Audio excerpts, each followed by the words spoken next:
지리산과 월출산, 내장산 등과 함께 호남의 5대 명산으로 알려진 천관산. 이 명산 자락에 지난 2008년 문학관이 세워졌습니다. 뿐만 아니라 장흥 출신 문인들의 시비가 자연과 함께 어우러진 문학공원도 조성돼 있는데요. 이렇듯 산과 들, 바다가 어우러져 많은 문인들에게 영감을 주고 그들 문학의 산실이 되어온 장흥. 한승원 작가 역시 이곳 장흥의 자연 속에서 수많은 작품들을 선보였습니다. 신작 피플 붓다 또한 장흥의 억불산을 배경으로 살아가는 두 주인공의 삶을 담아내고 있는데요. 베트남계 호녀라인 상호와 전직 교장으로 명망이 높지만 지금은 염장이로 살아가는 안 교장의 사랑과 구원, 자유와 희망의 메시지를 전하고 있습니다. 고향의 빚을 갚는 심정으로 이 소설을 썼다는 작가의 마음이 고스란히 전해지는 소설에는 장흥의 토속적인 풍경과 정서가 가득 담겨 있는데요. 고향 장흥으로 돌아온 이후 고통이었던 소설 쓰기가 즐거움으로 변해 고향 땅에서 12편의 장편을 썼다는 한승원 작가.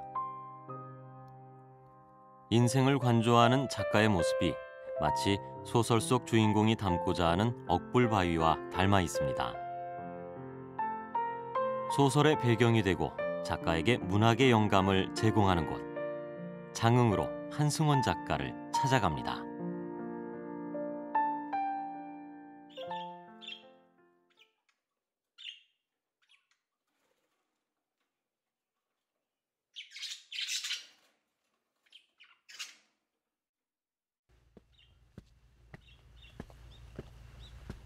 네. 선생님 안녕하세요. 네. 네, 오랜만에 뵙습니다. 먼 길 오셨어요. 네. 네.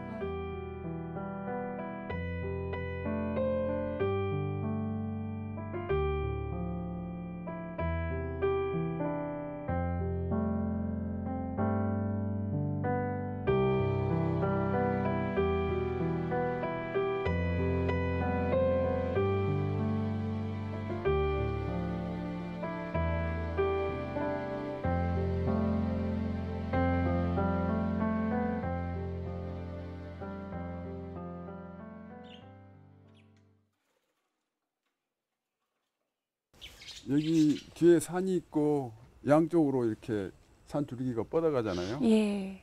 이렇게 먼 데서 보면 병풍처럼. 알 모양이에요. 알이요? 난형. 아, 예. 그래가지고 뒤에 산이 있고 앞에는 바다가 있고. 네. 그러니까 배산 임수. 아, 그래서 요 암자처럼 만들었어요. 네. 그래서 그럴까요? 장흥 출신의 문인들이 많은 걸로 알고 있는데요. 네, 문인들이 많습니다. 네. 장흥에는 명산이 아주 많습니다. 다른 데는 하나나 있거나 말거나 한데 네. 그 장흥에는 산이 서너 개 있어요. 네. 명산이. 원래 고향이 장흥. 네, 장흥이죠. 장흥이세요? 여기서 태어난 건 아니고 네. 저 회진 마을에서 태어났는데 네. 여기다 자리 잡아서 살아요. 아, 네. 그 선생님 계시는 곳이 이제 해산토굴이잖아요. 네.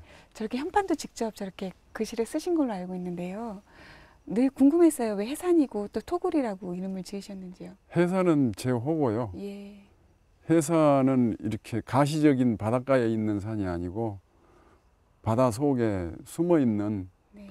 그 암초처럼 이렇게 한 1km 이상 발전한 것 보고 해산이라고 하더라고요. 예. 그래서 저는 그 물속에 비가시적인 산으로서 존재합니다. 그리고 토굴은 그 수도한 사람들이 자기가 거처하는 곳을 낮춰서 겸손하게 토굴이라고 말합니다. 네.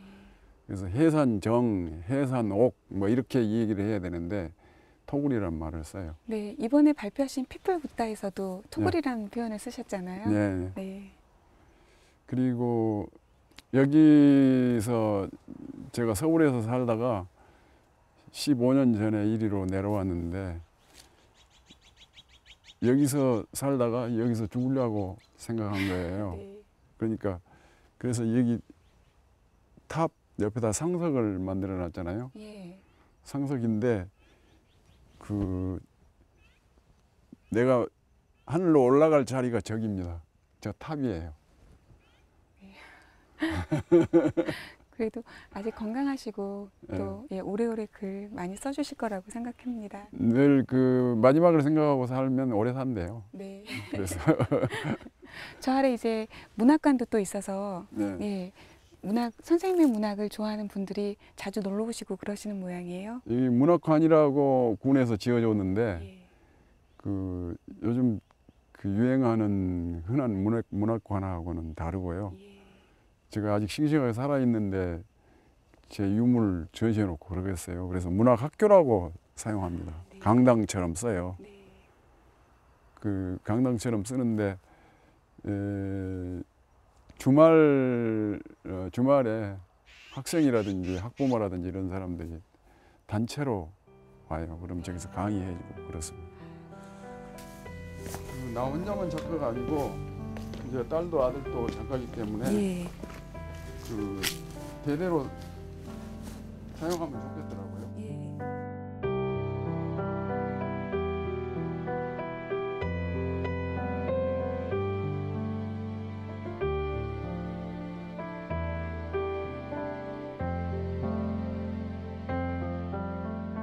한승원 문학 산책로가 마련된 율산 마을 여다지 해변을 찾았습니다.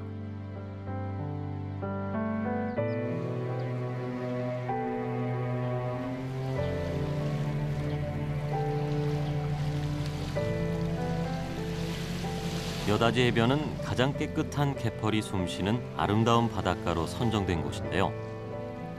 이 소박한 정치도 정겹지만 이곳 개펄에는 한승원 작가의 시비가 세워져 있어 이곳을 찾는 이들의 마음을 풍요롭게 채워줍니다.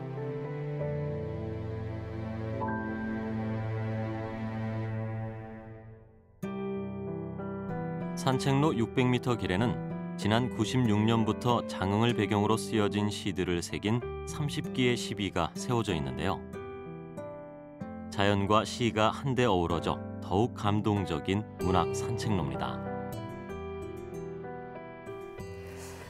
벌써 15년이 되었어요. 제가 등단하던 해였기 때문에 선생님이 고향에 내려오셨다는 그 소식을 아주 또렷하게 기억하고 있는데요. 어떠셨어요? 보리다 때를 읽어보면 이곳에 내려오실 때의 어떤 심정이랄까 이런 것이 좀 각오가 남다르셨다는 걸로 알고 있는데 도깨비를 만나셨다는 얘기를 들었어요. 네, 그것은 좀 함축적인 이야기인데요. 예. 제가 그 가족들이 아주 많았어요. 형제들이. 그래가지고 소설 쓰기로 해서 전부 다 그 아이들을 먹여 살리고 가르치고 시집장가 보내고 그랬거든요. 예. 그러느라고 돈을 위한 소설을 썼을지도 모른다는 늘 그런 생각을 가지고 있었는데 모든 게 다 해방되고 그러고 나니까 이제 나만의 글쓰기를 정말로 해야 되겠다 그런 생각으로 서울을 버리고 내려왔는데 그 내려온 첫날 밤에 제가 그런 얘기를 했죠. 그 작가의 서문에 저 토구를 짓고 사는데 이 등량만에 도깨비가 찾아와서 너도 파우스트처럼 그 우리한테 영혼을 저당 잡히고 그리고 엄청나게 많은 돈을 대출해 줄 테니까 그 대출받은 돈으로 여기 토굴에서 바라다 보이는 바다와 하늘과 이 들판과 모든 것들을 다 사버리고 싶지 않느냐 그러더라고요. 그래서 그러면서 조건이 하나 있다고 그래요. 미친 듯이 소설만 쓰고 시만 쓰고 책 읽기만 하고 그런데 미쳐버린다는 조건이면 대출을 해주겠다. 그래서 그런 조건 하에서 제가 대출을 받아 다 사버렸어요. 이게 제 것인데 제가 무료로 다 대출해주고 있습니다. 무료로 다 개방해서 사용하도록 하고 있어요. 네, 지금 말씀하셔서 그렇지만 그 여기 내려오신 다음에 훨씬 더 많은 작품을 더 열정적으로 쓰신 걸로 알고 있는데요. 지금도 강렬하게 아주 기억이 납니다. 그 표지부터 새빨간색이 지배적으로 있었기 때문에 선생님의 불의 딸이란 책에서부터 그때 어떤 한스러움 이런 걸 담아냈다면 해산통굴에서 쓰셨던 작품들은 따뜻하고 서정적인 작품들을 많이 쓰셨다라는 그런 평들을 듣고 계신데요. 해산토굴 이전과 이후의 작품들은 선생님 스스로 어떻게 평하시는지요? 하나의 획을 그어서 그쪽과 이쪽을 구분해서 이야기한다면 여기 와서는 나를 더 풀어놓았는데 어떤 쪽으로 풀어놓느냐 하면은 여기 와서 이 자흥이라고 하는 이 바다를 내다보는 이 자연이라는 프리미엄이 기존의 한승원에게 많은 것을 더 보태준 것 같아요. 정서적으로 뿐만 아니라 저희 그러니까 요즘 흔히 통섭 이야기를 하는데 인문학과 자연과학의 만남 이런 얘기들이잖아요. 그래서 여기 오면서 이 자흥 자연과 제가 하나로 어우러지면서 말하자면 내 영혼 자체가 요즘 말로 좀 업그레이드된 그런 상태에서 소설을 쓰고 있지 않느냐 저는 그런 생각을 합니다. 네. 오늘 말씀을 나눠볼 작품은 얼마 전에 이제 내신 장편소설 피플 붓다입니다. 방금 말씀하신 것처럼 피플 붓다는 자연을 배경으로 하고 있으면서 현세태를 고스란히 담아냈다는 생각이 들었는데요. 주인공이 두 명이죠. 두 축으로 이제 이야기가 흘러가고 있습니다. 베트남계 호녀라인 상호, 또 그의 할아버지인 앙교장. 예전엔 교장이었지만 지금은 이제 염을 해주는 일로 살아가고 있죠. 네. 피플 붓다에서 독자들에게 어떤 이야기를 해주시고 싶으셨는지요? 그러니까 저 어린 시절에 큰바위 얼굴을 읽었어요. 네. 근데 거기서는 그 한 소년이 그 바위하고 닮은 사람을 만나려면 착한 삶을 살아야 된다고 열심히 착하게 산 결과 바로 그 소년이 큰바위 얼굴처럼 되었다. 네. 그런 이야기가 있죠. 그래서 저는 이게 자흥에 억불바위가 있습니다. 그 억불바위가 있는데 그 억불이란 말이 이 억자는 억억자이기도 한데 인민억이라는 게 백성을 뜻을 가진 억이라는 뜻이 있어요. 그러니까 억불 그러면 인민부처인 거죠. 그러니까 인민을 구제한 부처. 그러니까 미륵부처라는 말하고 이제 동의어인데 그러한 부처가 자흥에 있어요. 자흥 진산에. 그러니까 저는 제가 살으면서 참 극하고 자비롭게 세상을 내려다본다. 늘 그런 생각을 했거든요. 그래서 그 바위처럼 살려고 하는 사람 이야기를 하나 써야 되겠다. 그 생각을 여기 막 내려오면서부터 늘 가지고 있었어요. 이제 그러한 결과물이죠. 그러니까 제가 독자들에게 권하고 싶은 것은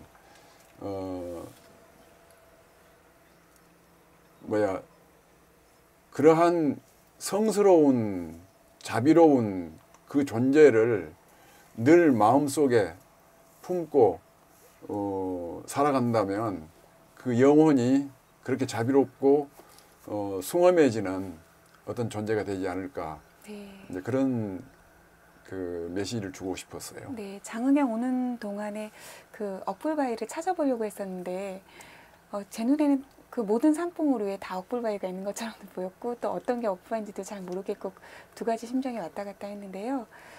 상호는 호녀린이죠. 네. 베트남 참전했던 한 용사의 딸로 태어난 그 어머니가 또 한국 사람과 결혼해서 난 그 아이입니다. 상호를 호녀린으로 또 안교장을 염장이로 이렇게 설정을 하신 특별한 이유가 있으시죠? 그러니까 상호 입장에서 본다면 이 소설이 성장 소설일 수 있거든요. 그런데 흔히 인간 승리 이 얘기를 하잖아요. 근데 요즘 그 다문화 가정인데 거기서 태어난 애들이 흔히 왕따를 당한다든지 그런 경우들이 있거든요. 근데 저도 어린 시절에 그 주변 친구들로부터 왕따 당해본 경험이 있거든요. 그래서 매우 고독하게 슬프게 살아왔는데, 그래서 그 아이가 그러한 왕따 당한 그 어떤 절대 고독으로부터 자기를 이겨내는, 그러니까 극복에 관한, 그래서 어떤 걸 이룩해내는 그런 과정을 그려보고 싶었어요. 그러니까 그리고 또 하나는 뭐냐 하면, 우리들이 살아가는 그게 말하자면 어떤 일로부터 졸업하고 다시 새로운 세계로 나아가고, 그 세계에서 졸업하고 또 다른 세계로 나아가고 그러잖아요. 네. 그러니까 제가 그 소설 속에서 누에를 키워보면은 몇 차례 잠을 자는데, 잠을 자야만 그 누에가 제대로 성장해서 누에 코치까지 되게 되거든요. 네. 그러니까 가령 한 자리에 머물러 있으면, 요즘 되게 직장에서 퇴임한 사람들이 받는 그 연금으로 해서 편하게 살거든요. 무슨 골프를 치러 다닌다든지, 낚시나 등산을 한다든지, 세계 여행을 한다든지 이런 식으로. 그런데 그 안교장이라고, 안인호 교장은 그러한 삶으로 이렇게 자기 삶을 마감하는 게 아니라, 자기 삶에 미래가 있도록 자기를 창조해 가겠다, 그런 것이죠. 그러니까 우주에 청소부 노릇을 하겠다고. 이제 자기 삶이 한층 더 좋은 쪽으로 나아가도록, 말하자면 졸업하고 새 삶을 산다고 전 그런 생각을 하면서 이 소설을 썼어요. 그래서 안 교장은 어떻게 보면 이미 완성된 어플바이라는 생각이 들었고요. 상우도 이제 어플바이를 이제 등반하는 어떤 절차를 거침으로 해서 또 역시 어플바이를 닮아가고 있다는 그런 생각이 들었습니다. 그런데 이제 책을 읽으면서 느낀 것은, 과연 안 교장과 같은 사람이 있을까라는 생각이 들게 했는데요. 요즘 이 시대에 그 어플바이가 주는 교훈은 무엇일지도 궁금했어요. 그러니까 구제죠. 예. 한마디로 말한다면, 거기 이제 어플바이 전설이 있는데, 요즘 우리나라가 지금 잘 살고 있잖아요. 옛날에, 지금부터 몇십 년 전에는 그 세계로부터 규율미를 받아가면서 살았는데, 지금은 도와줘야 할 그런 정도로 살고, 저도 매우 풍요롭게 여유롭게 산다고 사는데, 이제 그럼에도 불구하고 우리는 말하자면 오만해져 있어요. 오만해져 있는데, 그래서 우리보다 더 못 먹고 못 사는 그런 사람들이 우리 주변에 많이 있어요. 보면은 독거노인들이 우리 마을에도 그렇고, 이 전국적으로 보면은 쓸쓸하게 죽음을 앞둔 슬픈 사람들이 많거든요. 근데 그러한 죽음들이 우리들에게 몰려오잖아요. 저도 이제 노인 쪽에 들어갑니다만은. 그러니까 독거노인들에게 있어서 죽음이라고 하는 것은 마치 까뮈의 페스트에 나오는 흑사병처럼 죽음이 이렇게 밀려들고 있는데, 그러한 고독한 그런 군상들한테 찾아다니면서 침도 놔주고, 뜸도 떠주고, 위로도 해주고, 그런 존재, 그런 사람들이 많이 필요하지 않을까. 네. 그래서 제가 꿈꾸어 본 겁니다. 네. 저는 소설 속에서 특히 안 교장과 또 송미녀의 관계가 흥미롭게 읽혔습니다. 굉장히 에로틱하다는 생각도 들었는데요. 안 교장과 송미녀는 예전에 한번 이렇게 사랑을 나눈 사이죠. 그 사랑의 장면이 저는 오히려 뒤에 송미녀 할머니가 돌아가시고 안 교장이 염습을 하는 장면에서 오히려 더 극진한 사랑이랄까요, 이런 걸 느끼게 됐어요. 예, 어떠셨는지요? 그러니까 저는 성과 속, 예. 그러니까 성과 속이 동전의 양면처럼 우리들 스스로가 성스러운 그러면서도 속되는 그런 인간이잖아요. 그래서 사랑이라고 하는 것도 굉장히 허무한 일인데 우리들이 그 전부 다 그 화려한 삶들이 전부 다 늙어가면은 냄새나고 구중중해지고 취해지잖아요. 그 향기로운 것들이. 근데 그러한 삶을 그 어떻게 말하자면 구제해서 덜 슬프게 해줄 것인가. 그래서 저는 그 염하는 그 자리에서 말하자면 그 미녀의 화려했던 시절과 지금의 죽음과를 이렇게 대비시키면서 묘사를 했어요. 네. 그러니까 결국은 허무 가르치기인데요. 제가 그래서 그 안교장이 염을 할 때 자기 손자 네. 상호를 불러다가 앉혀놓고 네. 염을 하잖아요. 네.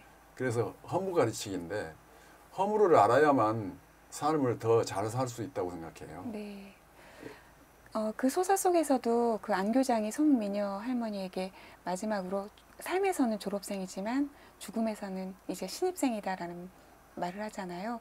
거기에서 어쩌면 선생님의 죽음에 대한 평소 생각 이런 것도 저는 읽을 수가 있었는데요. 그래서 저는 그 죽음은 죽는 게 아니고 죽음을 산다. 저는 그렇게 생각해요. 그러니까 이 소설 속에서 나는 늙었다. 그렇지만 늙지 않았다. 그러고 안교장이 늘 얘기하잖아요. 예. 그건 제 얘기입니다. 나는 늙었다. 그러나 늙지 않았다. 근데 나는 죽어간다. 그러나 죽어가지 않고 난 죽음을 살 것이다. 그래서 제가 여기 토굴에 와서 살면서요. 토굴이 곧 무덤이라고 저는 생각하면서 살아요. 아까 그 얘기를 하니까 네. 그 슬픈 표정을 지었는데 네.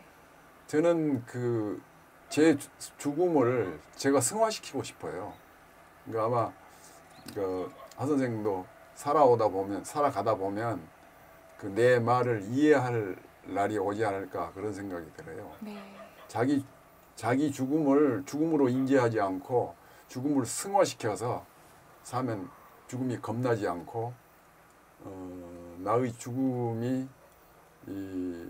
어떤 내 시간의 연장으로서 그런 의미를 지니게 될 거다 그런 생각을 합니다. 예.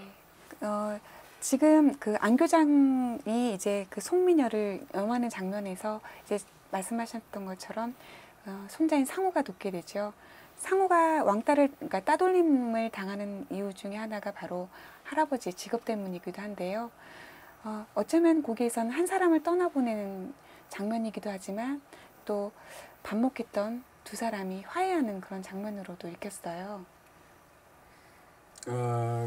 그런데 그 이 소설의 핵심 가운데 하나지만 그것이 밑에 깔려 있는 것은 사랑의 힘이거든요. 예. 그러니까 상호가 그 왕따 당해 있으면서도 구제를 얻을 수 있는 게 김정순영이라고 하는 예. 그 아이의 풋풋한 예. 사랑의 힘으로 해서 하고 그 여신처럼 네. 그러니까 한 인간이 사랑의 힘을 원조받으면서 살아간다고 하는 것은 행운일 수 있어요. 네. 그리고 또 하나는 그 안교장이 늙어가면서도 송미녀하고 그 송미녀를 구제해내는데 이렇게 세우는데 말하자면 사랑의 힘으로서 이렇게 세우는 그런 얘기 있잖아요. 네. 그런 것들이 허물을 알았을 때 그 사랑이 더욱더 값진 게 되지 않을까 저는 그런 생각을 합니다. 네. 오면서도 이제 억부산을 찾아보려고 했었습니다만 이 소설 속에서는 억부산이 또 다른 이름으로 불려지기를 희망하는 사람들이 있죠. 그 한문 선생님이시죠. 예, 그 문시음이란 이제 인물인데요.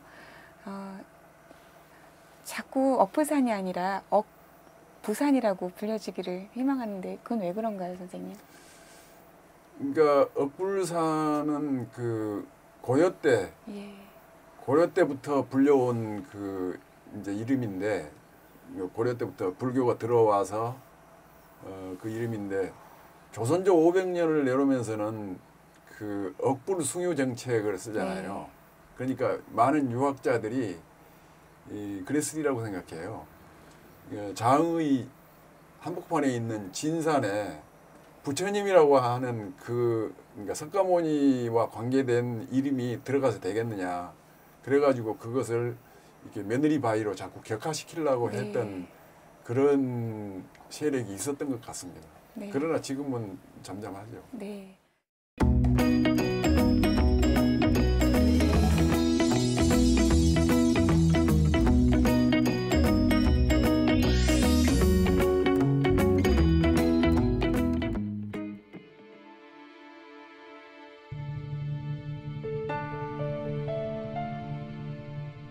장흥의 진산 억불산. 억은 만민을 뜻하고 억불은 만민을 구제하는 부처, 이른바 피풀붓다를 의미하는데요. 미륵부처가 있는 장흥의 억불산이 바로 한승원 작가의 신작 피풀붓다의 무대입니다. 작가는 이 억불산에서 영감을 받아 3년간 준비 끝에 피풀붓다를 완성했는데요. 억불에 대한 작가의 애정이 드러나는 작가의 말을 들어봅니다. 토굴에서 차를 타고 읍내를 오갈 때마다 나는 차창 밖으로 보이는 억불을 쳐다본다. 어떤 때는 산의 밑부리에 있는 목탁골이나 목포 순천 간의 고속도로 안양 나들목에 내려서 그것을 쳐다보곤 한다.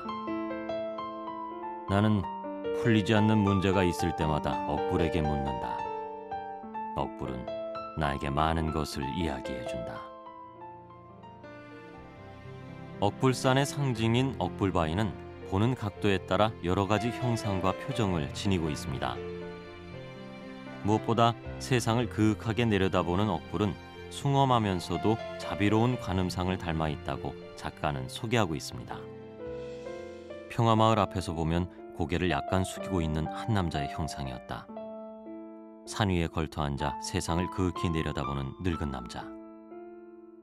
자동차 학원이 있는 우산리 쪽에서 보면 미륵부처의 자비로운 얼굴 표정이 확실하다. 지성묘들이 널려있는 목탁골의 과수원 앞에 이르러 쳐다보면 그 억불의 자세와 얼굴 표정이 더욱 확실하게 나타나는 까닭에 아 하고 탄성을 지르면서 발을 멈추지 않을 수 없었다.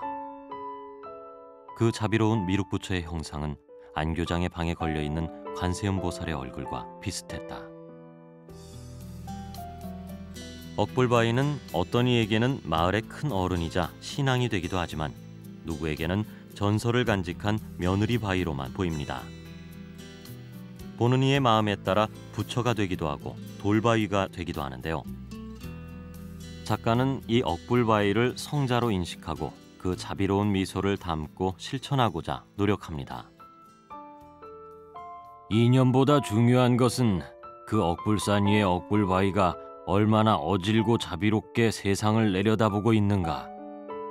그 바위를 바라보는 사람들이 어떻게 그 인자하고 자비로운 모습과 태도를 배워 실천하느냐 하는 것이야. 천관산과 제암산, 억불산 등 많은 명산을 품은 장흥. 이곳의 억불바위는 작가가 전하는 삶의 모토이자 모두에게 전하는 희망입니다. 나다니엘 호손의 큰바위 얼굴 읽어봤지?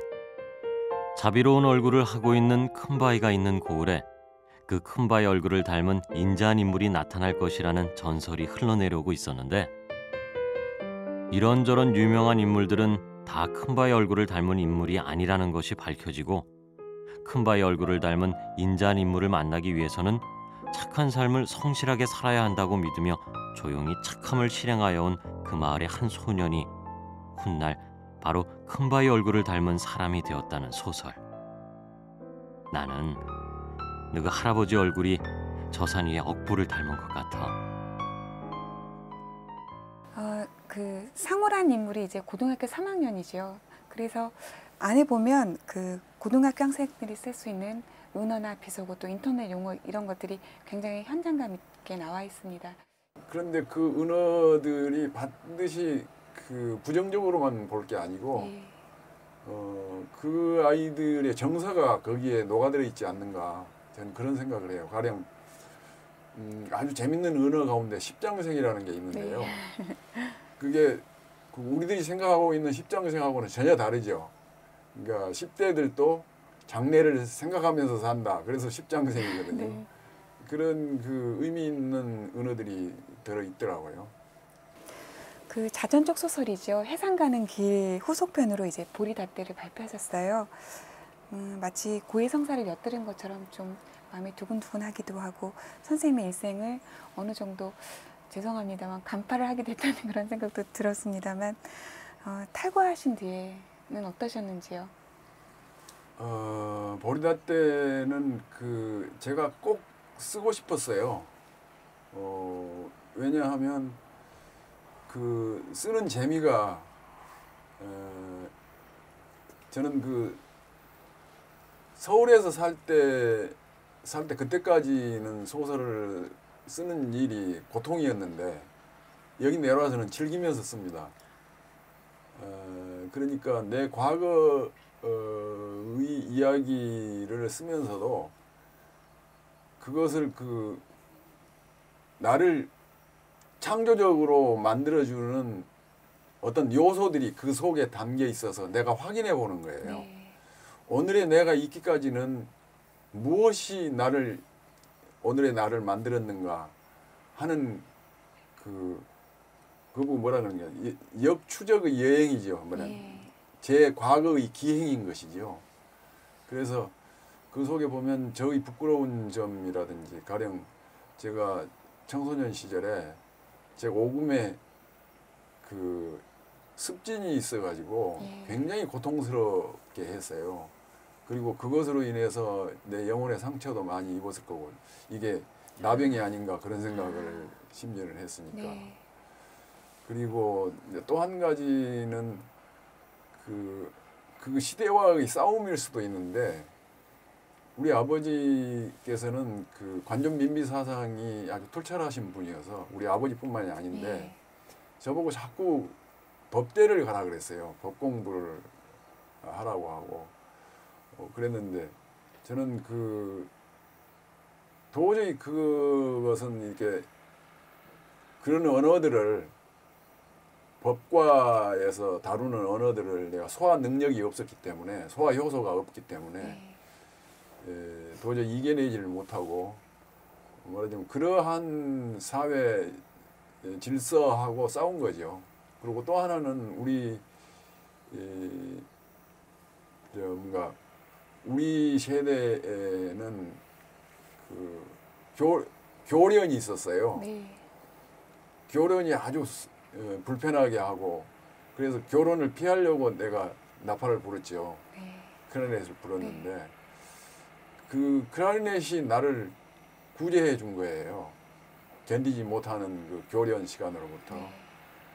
그런 거라든지 또 아버지와의 다투고 나서 내가 가출을 해가지고 모순살이를 했다든지 하는 그런 것들.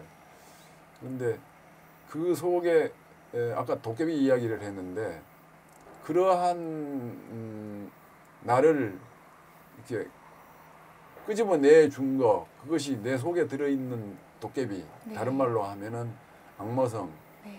감춰져 있는 그것이 아닌가 그런 생각을 합니다. 네. 그래서 지금도 그 악마성은 내 속에 잠재해 있다가 어느 날 내가 말하자면 연약해진다든지 잘못 흘러간다든지 하면 저를 고문하듯이 해서 못 견디게 해서 다시 올바른 쪽으로 돌려놓는 네. 이제 그런 일을 합니다. 그러니까 네. 제가 악마성이라고 표현을 했는데 제 속에 들어있는 어떤 고래심줄 같은 자존심 아닐까. 나를 이렇게 지탱해주는 자존심이자 또 뭐라고 이야기되나 어떤 정체성을 만들어 가도록 하는 그런 운명적인 그런 것인 것 같습니다. 네. 보리닷대도 역시 소설가를 꿈꾸는 이야기고요. 방금 전에 말씀을 나눴던 핏불붓다의 상우도 역시 문학을 꿈꾸는 그런 학생이죠. 얼핏 선생님의 모습이 연상이 되는데요. 왜 이렇게 문학을 하고 하시고 싶어 하셨는지요? 그러니까 지금도 같은 생각이지만 소설 아니면은 저는 존재 의미가 없어요. 이제 우리 하 선생도 소설 아니면은 존재 의미가 없을 거라고 생각하는데 저는 다른 일을 못 해요. 소설 쓰는 일 아니면은 할 수 있는 게 아무것도 없습니다. 그래서 제가 소설 쓰기로 해서 우리 동생들 다 가르쳤고, 그리고 소설 쓰기로 해서 살림 다 이루어서 우리 애들도 가르쳐냈고 그랬습니다. 그러니까 소설이 제 존재의 의미예요. 그러니까 소설 없으면 한승원도 없는 것이죠. 그러다 보니까 그랬고, 그러니까 조금 전에 보리다 때의 이야기도 한승원의 얘기지만 이 핏불붓다 속에 들어있는 안상호 그리고 안인욱 교장 그 두 분 다 내 분신일 거예요. 언젠가 선생님께서 이제 대를 이어서 또 소설을 쓰고 있는 문학을 하고 있는 두 자녀들을 보시면서 그 새벽에 그들의 방으로부터 흘러나오는 타자기 치는 소리, 자판 두들기는 소리를 듣고 역시 천영이다라는 생각을 지울 수 없다는 말씀을 하신 거를 저는 아직도 기억하고 있는데요. 후배 작가들에게 당부의 말씀을 한번 해주신다면요. 요즘 그 젊은 작가들의 작품들을 보면 깜짝 놀라게 하는 그런 그 작품들이 있는데, 그런데 요즘은 자본주의 사회여서 그 요즘 사람들의 삶이 좀 가벼워지고 있지 않나 그런 생각이 들 때가 있거든요. 가벼워진다는 것은 문장부터가 좀 가벼워지고 겉도는 듯한 그런 느낌이 들 때가 있어요. 그러니까 삶을 좀 치열하게 살았으면 좋겠다. 이 말은 그 성난 얼굴로 우리가 살고 있는 삶을 뚫어보는 눈을 가지고 작품 활동을 했으면 좋겠다. 그런 생각을 해요. 가령 좋은 소설은 문명 비평적인 의미를 지니고 있다. 저는 그렇게 생각해요. 가령 채테레이 부인을 사랑을 쓴, 그리고 또 아들과 연인을 쓴 그 로렌스의 소설들을 읽어보면요, 그야말로 문명 비평적인 소설이에요. 그러니까 그런 자각 증상이 늘 작가에게는 태동하고 그것이 승화되고 그랬으면 좋겠어요. 로렌스가 소설뿐만 아니라 정말 굉장히 아름다운 시들도 많이 쓴 걸로 알고 있는데, 선생님께서도 소설뿐만 아니라 시, 산문, 동화 여러 장르를 번갈아 가시면서 열정적으로 활동하고 계시잖아요. 어떻게 이렇게 활동을 열정적으로 하고 계신지 그 비결도 궁금하고요. 지금까지 나누면서 선생님께 문학이 무엇이다라고 어렴풋이 이제 알게 되었습니다만, 그래도 선생님께 문학은 무엇인지요? 문학은 니코스 카잔차키스가 그렇게 말했죠. 소설가를 향해서 말하기를, 이 한심한 영혼아, 너는 그 돈을 주고 포도주와 빵과 고기를 사서 먹는 게 아니고 흰 종이를 꺼내서 빵이라고 쓰고 포도주라고 쓰고 고기라고 쓰고 그 종이를 먹는구나, 그렇게 이야기를 했죠. 그런데 그것은 그 비현실적인 삶을 사는 문학하는 사람들이 공유해야 할 말인데, 그러니까 비현실적인 삶을 사는 문학하는 사람들이 이 사회에 현실적으로 사는 사람들의 영혼에 병들어 있는 것을 치유해주는 역할을 하는 것이잖아요. 그래서 그런 소명감 같은 거, 사명감 같은 거, 그런 것들이 이 문학인들에게 생겨 있는데, 저는 말하자면 너무 이 자본주의 사회 속에서 너무 현실적으로 사는 그런 사람들, 그런 사람들을 말하는 그런 사람들에게 어떤 값진 영양소를 영혼 속에 보석을 알알이 박아주는 그런 노릇을 하고 싶거든요. 감히. 네.